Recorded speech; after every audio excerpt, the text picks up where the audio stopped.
Frères et sœurs en islam, ce que vous allez entendre aujourd'hui dépasse l'imagination. Des paroles chuchotées dans les cercles de savants, des visions partagées entre les murs sacrés des mosquées, des rêves puissants confiés par des chers reconnus pour leur piété. Tous convergent vers un seul et même nom, le Mahdi.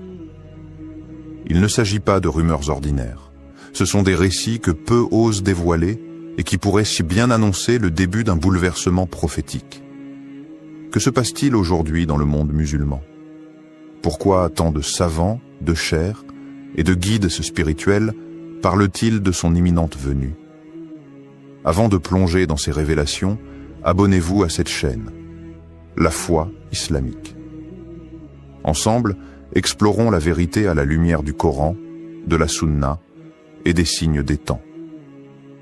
Au nom d'Allah, le tout miséricordieux, le très miséricordieux, ô Seigneur, éclaire nos cœurs de ta lumière, affermis notre foi dans les épreuves, et accorde-nous la guidance à travers les signes que tu révèles à tes serviteurs sincères.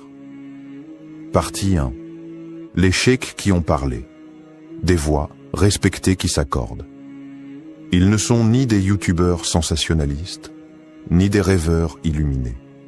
Ils sont des porteurs de savoir, des veilleurs dans la nuit du monde moderne, des hommes qui ont passé leur vie à lire, à prier, à observer et à se taire, jusqu'à ce que le poids des signes les pousse à parler. Cheikh Imran Hossein, Cheikh Nabil Al-Awadi, Cheikh Al-Habib Ali Al-Jifri. 3 noms, 3 horizons, mais un même frisson dans leurs propos. Quand ces figures prononcent le mot Mahdi, ce n'est jamais à la légère. C'est après des années de méditation, d'étude des hadiths, et parfois d'un rêve venu troubler leur nuit. Cheikh Nabil Al-Awadi, figure du monde sunnite, réputé pour sa prudence, n'a pas cherché à créer le buzz. Il a simplement déclaré, dans une voix tremblante mais ferme, « Nous vivons une époque où les signes mineurs sont quasiment tous passés. Il ne reste que les grands, et le Mahdi en est la clé. » Cette phrase n'est pas un cri, c'est un signal, discret mais profond. Et pour ceux qui connaissent la science des signes, ce genre de déclaration ne peut être ignoré. Ce n'est pas un homme quelconque qui parle, c'est un érudit, formé, entouré, respecté. Et pourtant, il ose évoquer ce que beaucoup n'osent qu'effleurer, l'imminence. Puis vient Cheikh Al-Habib Ali Al-Jifri, dont la parole est connue pour sa douceur, mais aussi sa profondeur spirituelle. Il ne donne pas de date. Il ne fait pas de chronologie. Il raconte un rêve qu'il a vu, un rêve bouleversant. Un homme au visage lumineux, à la Mecque, entouré de croyants criant « Tu es notre guide ». Il n'a pas dit que c'était le Mahdi. Il n'a pas prononcé ce mot. Mais son regard, en racontant ce rêve, parlait pour lui. Il tremblait d'émotion, comme si cette vision avait traversé son âme. Ce qu'il faut comprendre ici, c'est que ces hommes n'agissent jamais sur une impulsion. Ils sont les héritiers d'un savoir minutieux, transmis à travers les générations. Lorsqu'ils parlent, c'est avec des siècles de prudence derrière eux. Alors pourquoi maintenant? Pourquoi ces allusions, ces récits, ces alertes? Parce qu'ils sentent, non pas dans un délire mystique, mais dans une analyse du monde. Ils voient les systèmes s'effondrer, les tyrans se multiplier, les cœurs s'assombrir, et l'humanité atteindre un tournant. Et dans ce contexte chaotique, leur voix devient une lanterne. Une lanterne qui ne dit pas « il est là », mais qui murmure « il approche ». Et ce murmure devient une symphonie quand on entend Cheikh Imran Hossein évoquer la fin des temps. Depuis des décennies, il décrypte les signes. D'abord ignoré, puis critiqué, il est aujourd'hui écouté. Pourquoi? Parce que ce qu'il a annoncé hier devient réalité aujourd'hui. Lui aussi évoque l'arrivée du Mahdi. Pas comme une certitude datée, mais comme une conséquence logique de ce que les textes annoncent et que les événements mondiaux confirment. Ces cheikhs ne cherchent pas à convaincre. Ils appellent à préparer. non pas les valises, mais les cœurs. Ils ne disent pas « croyez à notre vision », ils disent « retournez à Allah, rapprochez-vous de la vérité, soyez prêts ». Et c'est peut-être cela le plus bouleversant. Ce n'est pas le contenu de leur vision qui nous secoue, c'est leur sincérité, leur prudence, leur douleur aussi lorsqu'ils évoquent ce qui vient. Car ils savent que l'arrivée du Mahdi ne sera pas un feu d'artifice. Ce sera une secousse, un réveil, une épreuve. Et seuls les cœurs connectés à la lumière divine tiendront. Partie 2. Des rêves révélateurs. Ce que certains ont vu du Mahdi. Dans le silence de la nuit, alors que le monde dort et que les âmes s'élèvent, certains voient. Pas avec les yeux du corps, mais avec ceux du cœur. Ces rêves ne sont pas des fantaisies. Ce sont des fragments, des éclats du monde invisible que Dieu offre à ceux dont le cœur est purifié. Le prophète Muhammad l'a dit. Le rêve véridique est une des 46 parties de la prophétie. Et dans notre époque troublée, ces rêves se multiplient, pas chez n'importe qui, mais chez des hommes de science, des femmes pieuses, des étudiants sincères, des chers silencieux que le ciel réveille. Un cheikh marocain a confié le regard humide que dans son sommeil, il s'est vu transporté à Médine. Là, debout devant le noble tombeau du prophète, un homme pleurait, les mains levées, le cœur déversé en larmes. Et puis cette voix venue de nulle part, ou peut-être d'en haut, « Voici le Mahdi que tu attends ». Il s'est réveillé tremblant. Il n'a pas cherché à interpréter, il a seulement su. Quelque chose s'est imprimé en lui, comme une certitude douce et pesante à la fois. Il n'a pas cherché à en parler partout. Il l'a partagé à quelques élèves, à ceux capables d'entendre sans moquerie, de ressentir sans idolâtrer.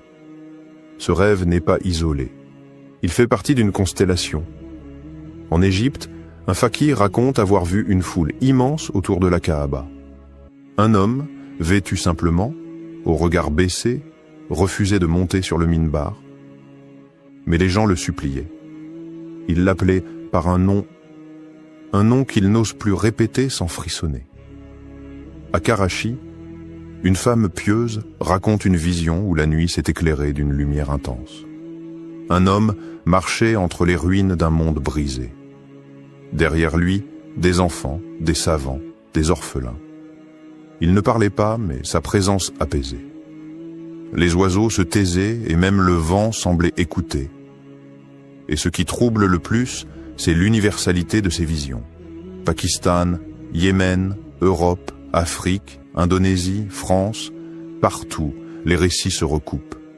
Le même homme, la même pudeur, la même scène, la foule, la lumière et une voix qui désigne sans désigner, et pourtant aucune coordination entre ces rêveurs, aucun agenda, juste des cœurs qui cherchent Dieu, des âmes qui pleurent en prière.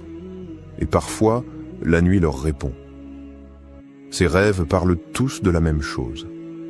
Un homme qui ne veut pas être reconnu, qui refuse le pouvoir, mais que les gens reconnaissent malgré lui.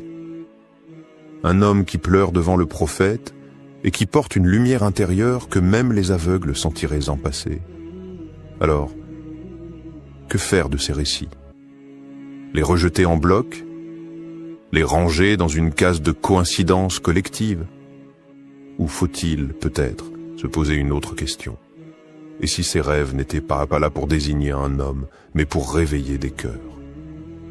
Peut-être qu'Allah nous montre ce visage, non pas pour qu'on le suive aveuglément, mais pour qu'on se prépare à ce qu'il représente.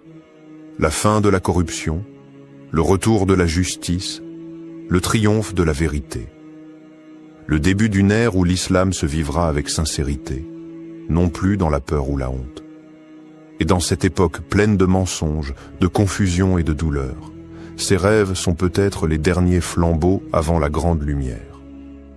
Partie 3. Les signes qui les ont poussés à parler. Il y a un moment où le silence devient trahison. Un moment où se taire face à l'effondrement du monde revient à abandonner les âmes à l'errance. Ce moment, selon certains savants, est arrivé. Depuis des années, les cheikhs les plus lucides observaient. Ils analysaient. Ils patientaient. Mais aujourd'hui, ils parlent.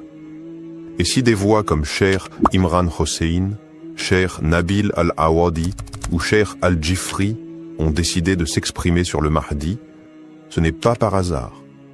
Ce n'est pas pour provoquer. C'est parce qu'ils ont vu les signes. Et ces signes sont devenus trop évidents, trop puissants pour être ignorés. Guerre dévastatrice au Moyen-Orient. Des villes réduites en cendres. Des enfants enterrés sous les ruines. Des peuples brisés, dispersés, déshumanisés. Et à chaque nouvelle guerre, un même schéma. Oppression, injustice, silence des puissants. Jérusalem sous tension. Cheikh Imran Hossein ne cesse de le répéter. Celui qui ne comprend pas le rôle prophétique d'Israël et de Jérusalem dans la fin des temps ne peut comprendre l'éveil du Mahdi. Il explique que le faux Messie, Dajjal, doit émerger à travers un système corrompu, sioniste, imposant au monde une fausse paix, une fausse liberté, une fausse justice, et que le Mahdi, à l'inverse, apparaîtra comme un contre-choc, un retour à la vérité absolue, à la justice divine. Un monde à genoux. L'effondrement moral n'est plus une théorie. L'impudicité est devenue une industrie. L'injustice, une norme. Les tyrans sont applaudis, les justes emprisonnés. L'islam est caricaturé, surveillé, ridiculisé. Et au sein même de la Oumma, les divisions font rage. Sunnites contre chiites, traditionnalistes contre réformistes, culture contre culture, mosquée contre mosquée. Le climat, lui aussi, parle. Inondations, séismes, feux incontrôlables. La planète semble crier sous le poids des péchés de l'humanité. Les savants ne sont pas des climatologues, mais ils voient dans ces bouleversements un rappel, une purification avant le retour d'un ordre divin. Cheikh Nabil l'a dit sans détour. L'analyse ne suffit plus. Les gens ont besoin de foi, de lumière, car ce qui vient ne sera pas une manifestation spectaculaire. Ce sera une épreuve, une tempête qui n'épargnera que ceux qui auront préparé leur cœur. C'est cette urgence qui les pousse à parler. Pas pour créer de faux espoirs, pas pour désigner un homme à suivre, mais pour réveiller les cœurs. Ils ne donnent pas de nom, ils ne fixent pas de date, ils avertissent, ils secouent. Leur message est clair, le Mahdi ne viendra pas pour résoudre vos problèmes. Il viendra avec une mission immense qui exigera de vous vérité, sacrifice et foi. Si vous n'êtes pas prêt à vous réformer maintenant, vous ne le reconnaîtrez peut-être même pas quand il viendra. Ces chers voient, pas parce qu'ils sont devins, mais parce qu'ils ont appris à lire le monde avec le Coran dans une main, les hadiths dans l'autre, et les yeux tournés vers les signes d'Allah. Et ces signes, aujourd'hui, hurlent. Partie 4. La peur et l'humilité des savants devant ces signes. Il y a des vérités qu'on ne crie pas. On les chuchote avec respect, avec tremblement, car elles ne sont pas des slogans, elles sont des responsabilités. Et c'est dans ce silence lourd, rempli de crainte et d'humilité, que les savants parlent du Mahdi. Ils ne s'affichent pas comme des visionnaires. Ils ne cherchent ni gloire, ni vue, ni applaudissements. Ils ne se prennent ni pour prophètes, ni pour élus. Non. Ils baissent l'adme la tête. Ils disent, nous ne savons pas, mais nous sentons. Et ce que nous sentons, c'est un appel. Leur voix n'est pas celle de la prédiction, mais celle de la précaution. Ils ne veulent pas exciter les foules, mais réveiller les cœurs. Cheikh Al-Habib Ali Al-Jifri l'a résumé dans une parole sobre et forte. Ce n'est pas notre rôle de dire quand, mais c'est notre devoir de dire comment s'y préparer. Et le comment ne parle jamais de politique, ni d'armes, ni d'agitation. Il parle de tauba, de ce retour intime à Allah, sincère, silencieux. Il parle de prières nocturnes, celles que personne ne voit, celle que seule la miséricorde d'Allah entend. Il parle de lecture du Coran, pas en récitation automatique, mais en méditation, en imploration. Il parle de purification du cœur, d'abandon des rancunes, des orgueils, des attaches mondaines. Car ce qui arrive, si cela arrive dans notre génération, ne sera pas une gloire facile, mais une épreuve immense. Le Mahdi, s'il est proche, ne viendra pas avec des promesses de confort ou des miracles de facilité. Il ne viendra pas flatter les foules, ni confirmer les illusions. Il viendra avec la vérité, pure, tranchante, exigeante. Et cette vérité ne se lit pas sur les pancartes, elle se lit dans les âmes. Et seules celles qui auront été purifiées pourront la reconnaître. Les savants insistent donc. Ce n'est pas une question de date, c'est une question d'état. Peut-être ne viendra-t-il pas dans nos vies. Peut-être oui. Mais si nous voyons les signes, alors ne rien dire, ce serait trahir. Ils parlent avec des larmes, pas avec des certitudes. Ils ne promettent pas, ils avertissent. Car la peur qu'ils portent dans leur cœur n'est pas celle du chaos, mais celle d'un peuple musulman endormi, qui pourrait rater ce moment décisif par simple distraction. Et ils rappellent ceci, avec douceur mais fermeté. Ne vous occupez pas de reconnaître le Mahdi, occupez-vous de devenir le genre de croyant qu'il reconnaîtra. Le Mahdi ne regardera pas la barbe, ni la tunique, ni les discours grandiloquents. Il regardera les cœurs, il les sentira, il les appellera. Et seuls ceux qui auront préparé leur âme à la vérité répondront à l'appel. Partie 5. Et si l'heure était vraiment proche? Et si ces murmures qu'on entend un peu partout n'étaient pas des coïncidences? Et si ce que disent ces chers n'était pas de l'exagération, mais un cri d'alerte voilé, une sonnette qu'Allah fait résonner dans le cœur des sincères? Et si c'était notre génération? Oui, celle-là même qui scrolle, qui doute, qui cherche sans toujours savoir quoi, qui allait voir de ses propres yeux le Mahdi marcher sur cette terre? Regarde autour de toi, les repères s'effondrent, les valeurs sont inversées, la lumière semble s'éteindre et l'obscurité gagne du terrain, même dans les âmes. Mais peut-être est-ce précisément dans cette nuit profonde qu'Allah a voulu que la lumière du Mahdi apparaisse. Et si ce n'était pas une légende? Et si ce n'était pas pour les autres, pour une époque lointaine, pour des récits d'histoire? Et si c'était maintenant, dans notre époque confuse et vacillante, qu'Allah a envoyé son serviteur caché, son réformateur promis, son signe vivant? Les jeunes musulmans, aujourd'hui, sont à la croisée des chemins. Beaucoup se sentent perdus, tiraillés entre modernité et foi, entre doutes et espoirs. Mais justement, c'est pour eux que le Mahdi est un espoir vivant. Un homme qui ne sera pas là pour séduire, mais pour réveiller. Pas là pour impressionner, mais pour guider.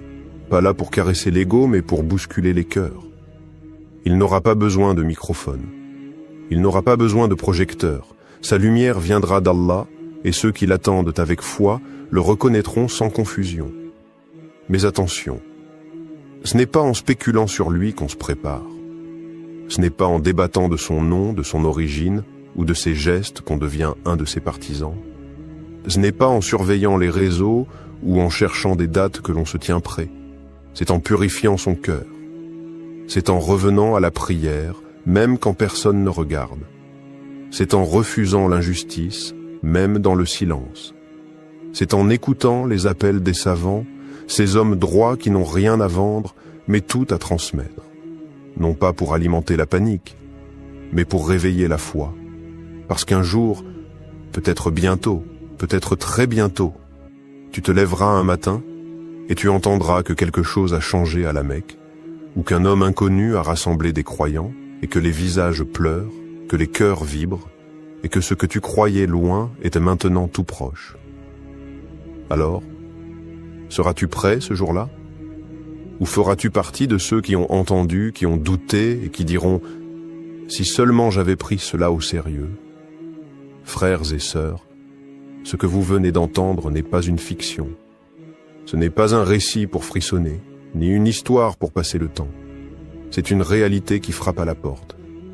Un souffle prophétique qui traverse les siècles et qui, aujourd'hui, se rapproche de nous. Des savants ont parlé. Des rêves ont été vus. Des signes se sont enchaînés. Mais tout cela, ce ne sont que des clés. La vraie question, elle était là. Que faisons-nous de ces clés? Tu peux fermer les yeux. Tu peux retourner à ta vie comme si rien ne changeait, ou tu peux te lever, te purifier, te reconnecter à ton Seigneur. Parce que ce qui arrive n'est pas un film, ce n'est pas un slogan. C'est une épreuve finale, un tamis, un crible qui séparera les cœurs sincères des cœurs aveugles. Le Mahdi n'a pas besoin de spectateurs. Il a besoin de croyants solides. Il a besoin de cœurs allumés par la lumière du Coran. Il a besoin de ceux qui ne fuient pas la vérité, même lorsqu'elle dérange. Alors écoute bien ceci. Ce n'est pas lui qui nous attend. C'est nous qui devons nous préparer à l'attendre. Beaucoup diront « c'est trop tôt ». D'autres diront « c'est trop tard ». Mais Allah a déjà écrit l'heure. Et le vrai croyant, lui, ne cherche pas la date. Il cherche à être prêt, quelle que soit l'heure. Abonne-toi à la foi islamique. Pas seulement pour suivre nos vidéos, mais pour faire partie de ceux qui veulent vivre avec conscience, marcher avec foi et mourir avec certitude. Qu'Allah fasse de nous ceux qui reconnaîtront le Mahdi sans doute et qui marcheront derrière lui sans peur. Allahumma arina al-haqqa haqqan warzuqna ittiba'a wa arina al-batila batilan warzuqna ijtinaba. Frères et sœurs, il y a des moments dans l'histoire où les événements ne sont plus isolés, où les signes se regroupent, s'enchaînent et pointent tous vers une même direction. Nous vivons une époque étrange, marquée par des bouleversements géopolitiques, spirituels, climatiques. Et si tout cela annonçait un seul et unique lieu, un lieu prophétisé, attendu, craint par certains, espéré par d'autres, le lieu de l'apparition du Mahdi. Avant de commencer, abonnez-vous à la chaîne La Foi Islamique pour ne rien manquer des révélations à venir. Car ce que vous allez entendre maintenant pourrait changer votre manière de regarder le monde. Bismillah, wa salat wa salam ala Rasulillah. Ô Seigneur des mondes, éclaire nos cœurs par ta lumière, guide nos âmes vers la vérité, et fais de nous des témoins sincères de ton décret. Ya Allah, accorde-nous la clairvoyance de reconnaître tes signes et la force de rester ferme lorsque viendra l'épreuve. Partie 1. Les signes avant-coureurs dans les hadiths. Ils sont là, non pas dans les récits d'un vieux livre poussiéreux qu'on feuillette par curiosité, mais dans les journaux, les écrans, les cris des peuples opprimés et les secousses invisibles de l'histoire. Les signes. Ils frappent à notre porte, et chaque jour, ils deviennent plus évidents. Le prophète Mohammed, le véridique, n'a laissé aucune zone d'ombre. Dans les recueils les plus authentiques, ses paroles retentissent comme un écho lointain, ou comme un avertissement imminent. Il a parlé d'un monde bouleversé, d'un déséquilibre général, de nations qui s'affrontent dans des conflits sans fin, de puissances qui s'effondrent, de peuples qui crient justice, de sang versé dans les lieux saints. Il a parlé de Cham, cette terre bénie et meurtrie. Il a mentionné Al-Quds, centre de tensions et d'enjeux mystiques. Il a désigné l'Arabie, touchée par des luttes internes, des divisions claniques, des effusions qui tachent même les lieux les plus sacrés. Et maintenant regarde le monde autour de toi. Tout est en place. Des savants de toutes les époques, de l'Andalousie aux confins de l'Asie, ont consacré leur vie à étudier chaque détail de ces prophéties. Des générations entières ont tenté de tracer sur les cartes les lieux où ces signes se croiseraient. Et presque tous s'accordent sur un point. Le Mahdi apparaîtra à la Mecque entre la pierre noire et le Maqam d'Ibrahim, là où les âmes en quête se retrouvent, là où la foi vibre avec une intensité unique. Mais voilà la nuance que peu perçoivent. Si la Mecque est le point d'émergence, cela ne signifie pas qu'il n'y aura pas d'autres étapes. Car avant de se dévoiler au monde, le Mahdi est un homme qui marche dans l'ombre. Il ressent les douleurs du monde. Il traverse les nations, peut-être même les grandes capitales. Il voit l'injustice. Il entend les appels des opprimés. Il apprend en silence. Certains signes visibles, les guerres, les tremblements de terre, les crises sociales, sont comme les grondements avant une éruption. Mais il y a aussi des signes invisibles, des rêves partagés, des cœurs troublés sans savoir pourquoi, une sensation diffuse que quelque chose se prépare, quelque part. Ce sont les signes intérieurs, ceux que seule l'âme peut capter. Et là, une vérité mystérieuse se dévoile. La terre semble orienter tous les regards, tous les cris, toutes les prières vers un même point. Un centre qui n'est pas encore révélé, mais qui agit déjà. Il ne s'agit plus seulement d'un lieu géographique. C'est un espace spirituel en train de s'éveiller. Un endroit où l'invisible devient perceptible, où la lumière revient lentement après des siècles d'ombre. Ce lieu n'a pas encore été nommé. Mais tout indique qu'il est déjà chargé d'un poids que seul un élu peut porter. Ce n'est pas un hasard si certains voient le même rêve à des milliers de kilomètres les uns des autres. Ce n'est pas un hasard si des savants se replongent dans les textes avec une urgence nouvelle. Ce n'est pas un hasard si les cieux et la terre semblent en attente. La prophétie avance. Et ceux qui regardent avec les yeux du cœur savent que les signes ne sont pas finis. Ils ne font que commencer et ils convergent vers un seul endroit. Partie 2. Le point de convergence des crises mondiales. Regarde autour de toi. Pas avec des yeux fatigués par l'information continue, mais avec des yeux lucides, éveillés, conscients. Quelque chose de plus profond que les chiffres et les bulletins d'actualité est en train de se jouer. Le monde se fracture.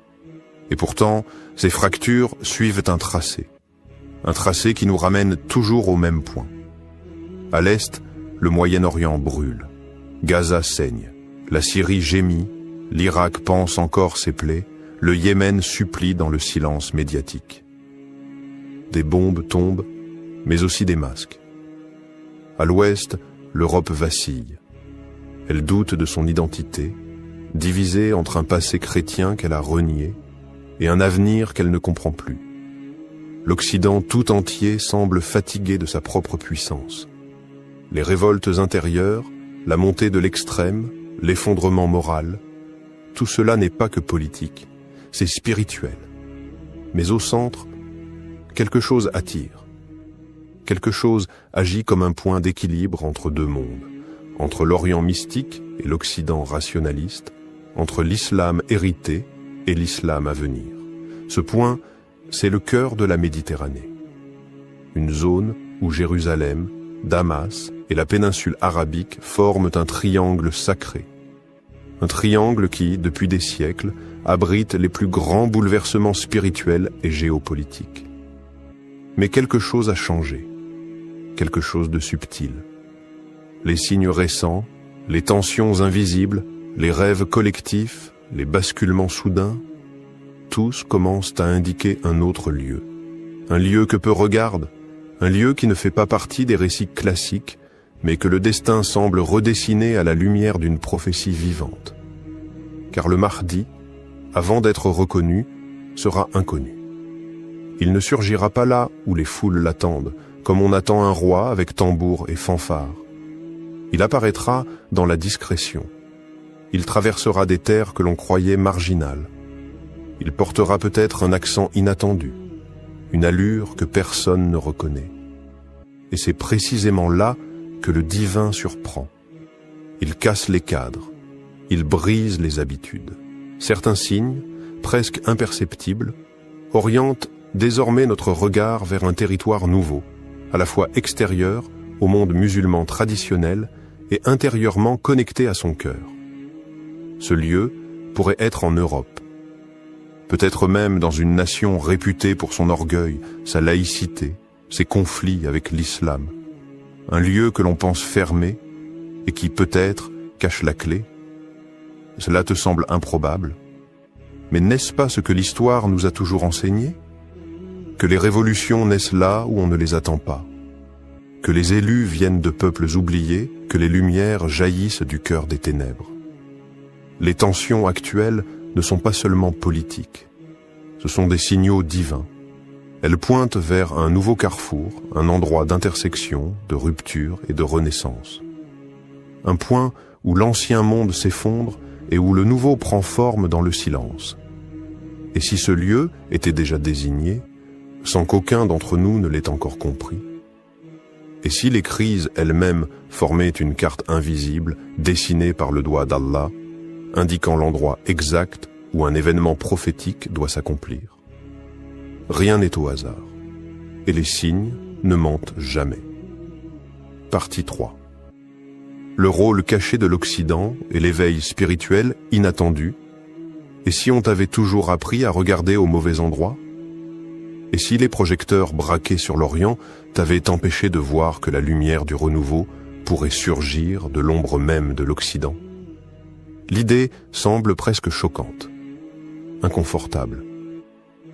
Comment imaginer que le Mahdi, l'homme guidé par Allah, puisse avoir un lien direct avec des terres qui, historiquement, ont combattu l'islam?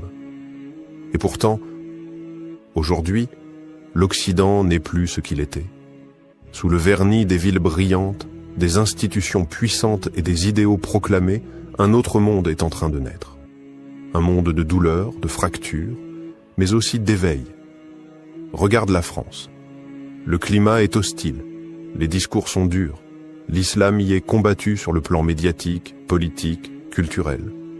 Mais c'est là aussi que l'on trouve la jeunesse musulmane la plus consciente, la plus engagée, la plus attachée à son identité. Dans les quartiers populaires, dans les universités, dans les rues, quelque chose brûle, pas de la colère, mais une soif. Soif de retour, soif d'ancrage, soif de Dieu. C'est en France que les mosquées débordent pour la prière du Fajr. C'est en Angleterre que des convertis racontent avoir vu le prophète en rêve. C'est en Allemagne, en Belgique, aux États-Unis que des jeunes, sans repères familiaux, redécouvrent l'islam par pur amour de la vérité. Ce phénomène n'est pas anodin, il est prophétique, car plusieurs hadiths évoquent l'Occident de manière énigmatique. Le prophète a mentionné un groupe de croyants venus des terres de l'Ouest, des gens à la fois purs, prêts à rejoindre le Mahdi. D'autres traditions, bien que sujettes à interprétation, laissent entendre que le Mahdi vivra un temps dans une terre d'incrédulité, une terre où il sera inconnu, rejeté, persécuté, mais protégé. C'est dans l'épreuve que les cœurs sont forgés. C'est dans l'exil que les prophètes ont été formés. Musa a grandi chez Pharaon. Youssouf a été élevé loin de sa famille.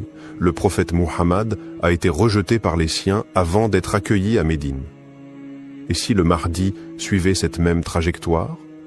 Et s'il avait été élevé dans un monde de contradictions pour mieux le dépasser? Et s'il vivait aujourd'hui dans une capitale occidentale, en silence, observant, priant, pleurant les péchés de l'humanité, en attendant l'ordre divin?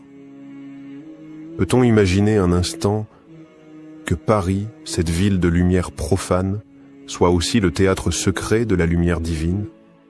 Elle qui incarne tant de rejets, pourrait-elle devenir le lieu de l'accueil? Un lieu où le Mahdi vivrait caché, anonyme parmi les anonymes. Un cœur pur battant dans un monde hostile. Un homme éveillé, protégé non par les murs, mais par la volonté d'Allah. Et si les épreuves des musulmans en France, leur douleur, leur résistance, n'étaient pas de simples injustices, mais un signe que quelque chose se prépare. L'histoire d'Allah ne suit jamais les chemins qu'on attend.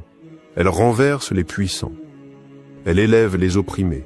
Elle transforme les périphéries en centres et les lieux rejetés en lieux élus. Et toi, as-tu ouvert les yeux sur ce lieu inattendu où tout pourrait commencer? Partie 4. Pourquoi Paris concentre tous les signes? Regarde Paris, pas avec les yeux du touriste, ni ceux du politique. Regarde-la avec les yeux du cœur, avec la lecture des signes. Paris n'est pas qu'une ville, c'est un champ de bataille invisible. C'est le miroir des contradictions du monde moderne, où la foi est traquée mais jamais étouffée. où l'obscurité croit dominer mais laisse toujours filtrer la lumière. Ici, les minarets sont étouffés mais les cœurs s'élèvent. Ici, la parole de Dieu est contestée mais constamment récitée dans les foyers, les cellules, les ruelles. Ici, les musulmans sont surveillés mais plus vivants que jamais. Est-ce un hasard? Ou est-ce le lieu exact de l'épreuve choisi par Allah pour que naisse ce feu dont parlent les hadiths? Un feu qui ne brûle pas pour détruire, mais pour révéler. Paris, ce n'est pas seulement la ville des révolutions, c'est aussi la ville du refus des prophètes, la ville des philosophies humaines, des lois sans Dieu, de l'ordre sans foi. Mais c'est dans ces lieux extrêmes, dans ces points de rupture, que naissent les plus grandes révélations. Souviens-toi, le Mahdi ne vient pas pour les conforts. Il surgit dans le chaos, dans le rejet, dans la nuit. Et cette nuit, Paris l'a déjà depuis longtemps. Mais une étoile pourrait bien s'y lever. Les récits soufis, porteurs de secrets transmis d'oreilles en oreilles, parlent d'un homme juste, discret, solitaire, habitant une ville étrangère aux lois divines. Il est silencieux mais éveillé. Il pleure la nuit, pris dans les coins sombres, et personne ne soupçonne qu'il est celui qu'Allah prépare. Ces récits ne nomment pas Paris. Mais ils parlent d'une grande capitale occidentale, où il restera caché jusqu'au moment du retournement. Et quel autre lieu aujourd'hui correspond à ce tableau plus que Paris, capitale de la laïcité, de l'orgueil humain, et pourtant si peuplée de cœurs soumis? Paris est l'épicentre de la tension. Chaque manifestation, chaque injustice, chaque débat sur l'islam alimente cette tension spirituelle, comme si un nerf invisible était touché, comme si la ville pressentait quelque chose qu'elle ne comprend pas. Le Mahdi, dit-on, ne veut pas du pouvoir. Il ne cherche pas l'apparition. Il est appelé par les événements et forcé par le destin divin. Et pour qu'un tel homme surgisse, il faut un terrain brûlant, un lieu qui le forge, qui le rejette, puis qui l'appelle à en sortir. Paris n'est pas la fin du voyage, mais elle pourrait bien être le départ, car c'est là que le feu intérieur s'allume. C'est là que le silence du Mahdi devient plus fort que les cris du monde. C'est là, dans les rues chargées de colère, dans les regards pleins de rejet, dans les invocations nocturnes des oubliés, que la lumière se prépare à descendre, et quand elle se déversera, elle ne viendra pas avec des slogans, mais avec le poids de la vérité. Partie 5. Les cartes anciennes et les révélations ésotériques.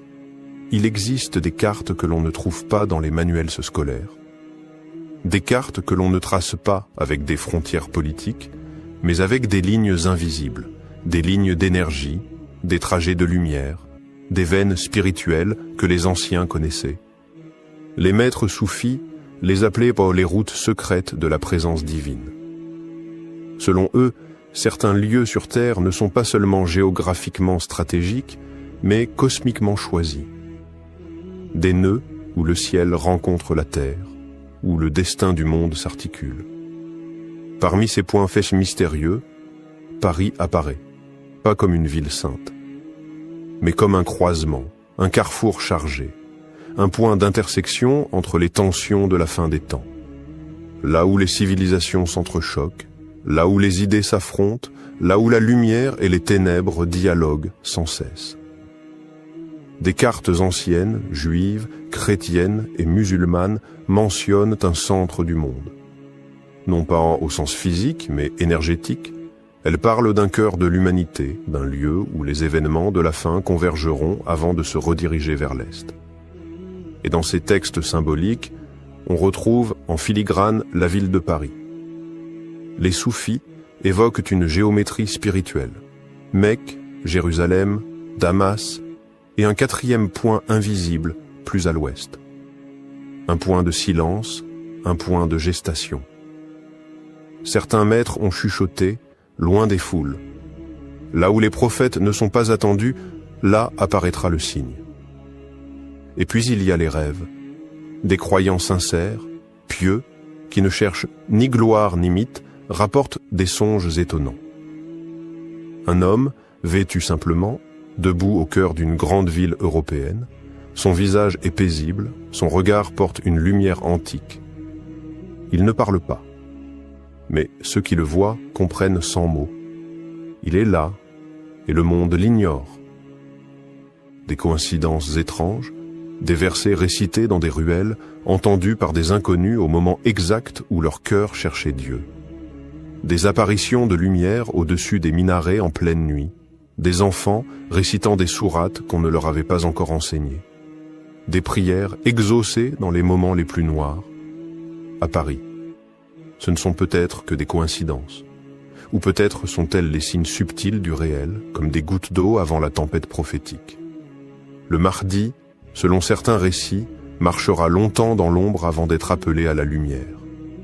Et cette ombre peut être une ville,